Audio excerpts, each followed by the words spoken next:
Assalamualaikum grade 4. I hope you all are fine. Open your page number 114 of your science book. The topic is cell. The cell is a source of energy which pushes the charge in the circuit.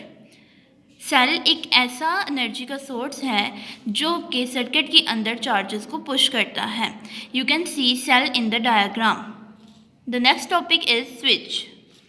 N electric current can be turned on and off by a switch.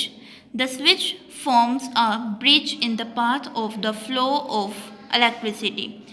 When you turn the switch on, the current flows along the wires because a small metal piece inside the switch completes the circuit.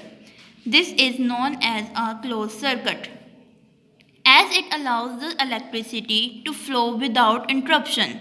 Switch की मदद से हम electric current को on या of कर सकते हैं. Electricity के रास्ते में स्विच एक ब्रिज के तौर पे काम करता है. जब हम स्विच को ऑन करते हैं तो उसका मेटल पीस वायर से कनेक्ट होकर सर्किट को कंप्लीट कर देता है. कंप्लीट सर्किट की वजह से हम ऐसे सर्किट को क्लोज सर्किट कहते हैं और इस तरह current without any interruption flow कर सकता है. And when you turn the switch off, the metal piece moves away from the wire and the electric current stops flowing. और जब हम स्विच को बंद कर देते हैं मेटल पीस वायर से दूर हो जाता है और करंट फ्लो करना स्टॉप हो जाता है. This is known as an open circuit, which does not allow electricity to flow through it due to a break in the electrical path. ऐसे सर्किट को ओपन सर्किट कहा जाता है क्योंकि इसके दरमियान जो ब्रेक है वो इलेक्ट्रिसिटी को फ्लो करने की इजाज़त नहीं देता. Page 115. Conductors and insulators. Materials that allow an electric charge to pass along them are called conductors.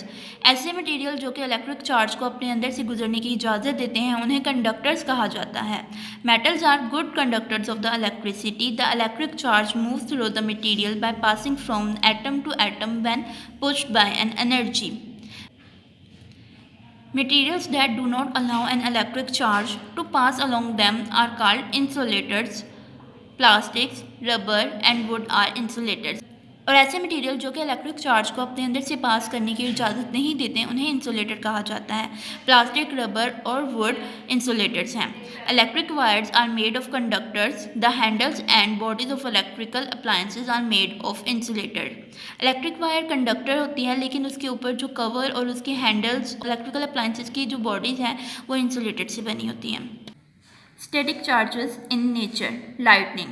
Clouds become charged when tiny water droplets or crystals of ice present in the clouds rub against each other. When they become highly charged, a large number of electrons jump from one cloud to another or form a cloud to the earth in a stream. This flow of electrons produces a flash of lightning. जब पानी के छोटे छोटे drops या crystals एक दूसरे के साथ टकराते हैं तो उनके अंदर चार्ज पैदा हो जाता है. तो जब वो बहुत ज़्यादा हाईली चार्ज हो जाते हैं तो लार्ज नंबर ऑफ इलेक्ट्रॉन्स एक क्लाउड से दूसरे क्लाउड में जंप कर जाते हैं. उनकी इस जंप की वजह से, इस फ्लो की वजह से लाइटनिंग प्रोड्यूस होती है. Page 116. Lightning conductors. In order to protect a high building from damage due to lightning, a pointed metallic rod called a lightning conductor is fixed to its highest point. This repels any charges that may be induced in the building from the clouds. ऊंची इमारत को lightning की damage से बचाने के लिए उसके ऊपर एक मेटालिक रॉड लगाया जाता है जिसे लाइटनिंग कंडक्टर कहा जाता है, जो कि हाईएस्ट पॉइंट पे फिक्स किया जाता है. यह हर उस चार्ज को जो कि बिल्डिंग के अंदर क्लाउड की वजह से इंड्यूस हो जाते हैं उसको रिपेल कर देता है.